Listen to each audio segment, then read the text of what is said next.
recevoir. Merci à toi. À l'occasion de la sortie de votre premier album de Caras. Est-ce que tu peux te présenter, pour commencer, présenter le groupe? Ouais. Tu es le seul représentant, éminent représentant aujourd'hui pour présenter Caras.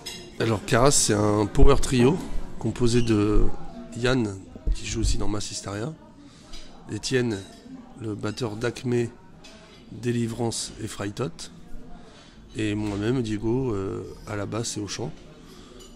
On joue un mélange un death metal teinté de grindcore.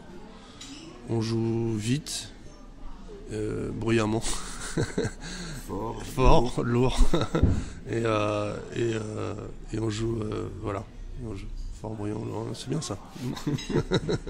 Donc oui, vous êtes qualifié de old death. C'est un peu old school, ouais. Old school death, ouais.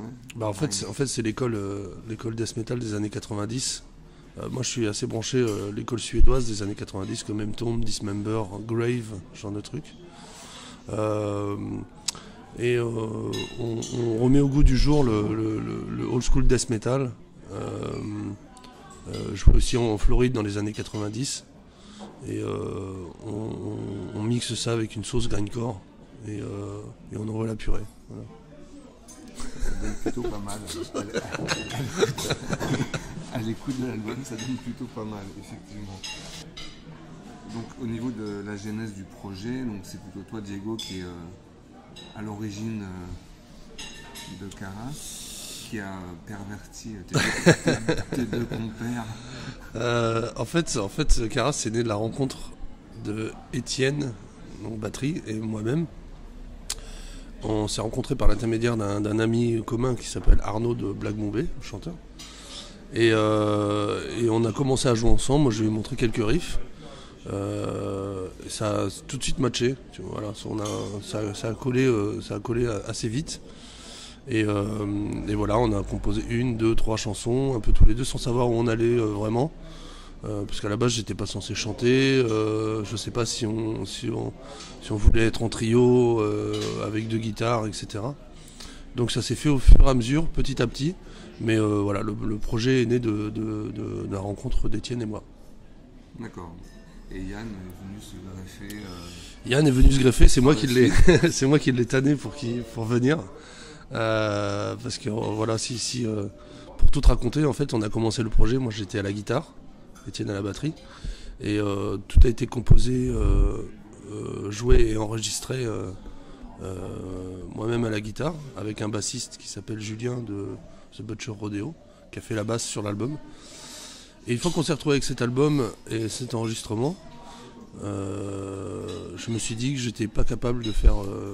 Ça allait être compliqué de faire la guitare et le chant en même temps, surtout en restant en formule trio. Il faut une guitare assez précise quand même.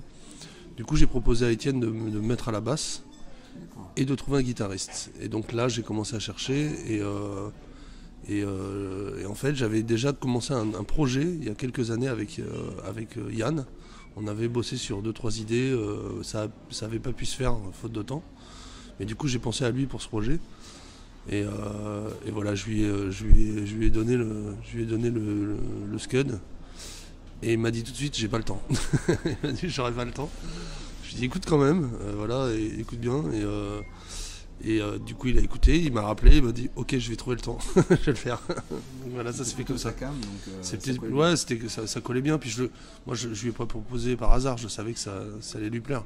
Après, je sais que niveau temps, c'est toujours compliqué, mais il a trouvé le temps, quoi, en tout cas. Ça lui donne une petite bulle en plus de masse. Ouais, c'est un petit échappatoire ou un petit bonus. Ouais. Ça lui fait du bien, quoi. Ça fait longtemps qu'il est dans masse, qu'il joue du masse, qu'il joue super bien, hein, mais jouer autre chose, ça fait aussi du bien, je pense. C'est clair. Au niveau de l'album, du premier album, donc ça envoie, comme on disait tout à l'heure, déjà fort, lourd. Ça envoie un peu. À l'image de ce que vous voulez véhiculer via Caras, l'histoire de Caras, en fait, la symbolique du père Damien Caras dans l'Exorciste. Donc là, c'est vraiment, on sent bien la teinte au niveau de l'album, au niveau de la noirceur.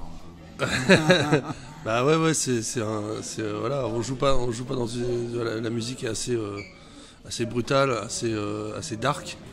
Et du coup, on a opté pour des visuels et un univers dark, qui est l'univers de Damien Fazer-Carras de l'Exorciste, qui n'est pas un film rose, de série.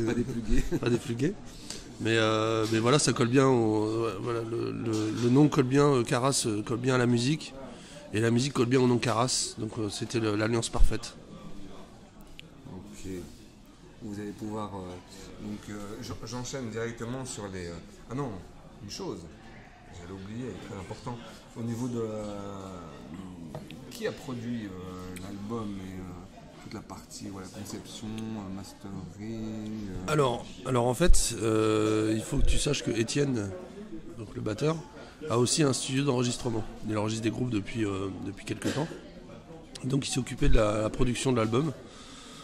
Et pareil, on est allé, en fait, on a enregistré les batteries tous les deux à Main d'œuvre, là où on répétait avant, Feu Main d'œuvre, qui est revenu d'ailleurs, mais voilà, on a enregistré chez Main d'œuvre.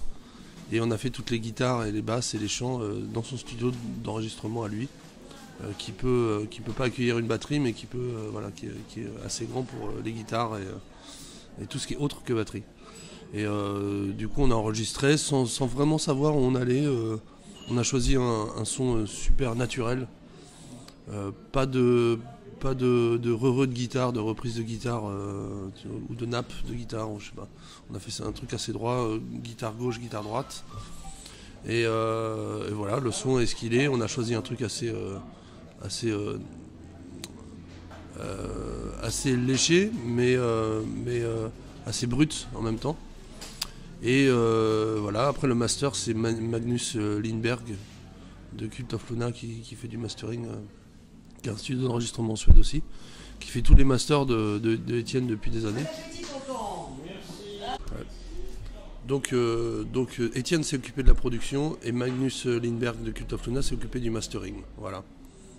Ok, pour un résultat qui est plutôt cool. Plutôt cool, pas trop agressif. Moi je trouve pas trop agressif.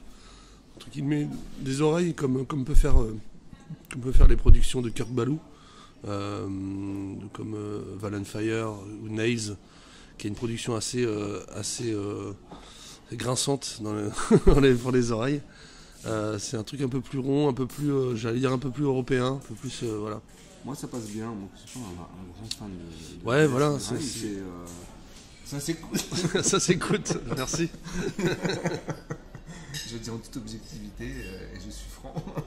Très bien, merci, c'est ce qu'il faut. Donc voilà, label Vericord. Ouais. Donc tout s'enchaîne plutôt pas mal. Ouais, ça c'est cool, c'est chouette. Ça s'est fait par l'intermédiaire encore de Yann, puisque voilà, tu sais bien que Yann et Massisteria sont chez Vericords. Et en fait, pour la petite histoire, on avait trouvé un deal avec un petit label français. Et Yann a fait voir ce contrat à Vericords. Et Vericords a dit, nous on peut vous proposer mieux si vous voulez, parce qu'ils sont venus nous voir en répète, ils sont venus nous voir jouer live à Paris et ils ont kiffé. Donc voilà, on n'aurait pas eu une première approche si Yann n'était pas. Voilà. Après Vericord, et puis forcément. Ils ont pas signé pour faire plaisir à Yann. Voilà, ils ont aimé. Et après, ça sort un peu de leur style, leur zone de confort ou de leur style. C'est vrai que c'est un peu différent. Ouais. Mais je pense qu'ils veulent challenger aussi le truc. Élargir et puis essayer les musiques extrêmes parce que ça marche bien en fait, les musiques extrêmes. Donc voilà, je pense que c'est ça, j'espère. Oui, je dis ça s'enchaîne bien parce que l'année dernière, là on va passer sur la partie fest, le concert Silac. Ouais. Alors vous étiez tout jeune bisu. Cette année, si tout se passe bien, que c'est pas annulé, le Hellfest. Le Hellfest, si c'est pas annulé, s'il n'y a pas de virus. Bah ouais, en fait on a eu quelques petites... On a eu quelques petites dates d'annulées, là, on devait faire quelques dates parsemées entre mars et mai. Il se trouve que ça s'est annulé. Donc, pas bien goupillé, non. Comme prévu. Il y a un fest qui a jeté l'éponge aussi. Au mois de mai, Metal Culture à Guéret. D'accord. Les têtes d'affiche étaient Vader, Marduk, et donc ils ont jeté l'éponge, ils ont eu des problèmes d'association, comme plein d'associtions ont. Du coup ça a annulé. Et, donc au final, notre premier concert, là pour l'instant, après la sortie de l'album, ça sera le Hellfest, direct paf. Bon, écoute, c'est pas mal comme mise en bouche. Ouais, c'est super bien. C'est le The Place to Be, tu vois. Au niveau métal en France, tu fais pas mieux, quoi. En attendant une tournée un jour. En attendant une tournée, mais ce sera plus pour la rentrée justement. On doit voir le tourneur, Romain de The Link Production, qui fait tourner entre autres Eggman Chair aussi. On doit le voir pour discuter et mettre en place une tournée ou quelques dates, je sais pas encore ce qui va se faire, mais ça va se faire. Ouais, à suivre quoi. À suivre. Bon bah c'est que du bon ça. C'est que du positif. On va clôturer l'interview là parce que je crois que tu as des contraintes derrière. Donc, Malheureusement. Voilà. Enfin, c'était toi, pas mon jour. Ce fut un plaisir. De te recevoir. Merci à toi de surtout. cette petite interview. Merci à toi. Et puis si tu n'arrives pas de mots à dire à nos auditeurs de BGP Music Club, donc le nouveau média qui a 3 mois maintenant, qui monte aussi, on espère. Eh ben, merci à vous d'avoir écouté l'interview jusqu'au bout. Déjà, ça c'est cool. et soyez libres, écoutez du bourrin, c'est bien. et puis on se croise, j'espère qu'on se croisera après les concerts de Caras. Super. Merci à toi Diego. Merci. Allez, à plus. À plus.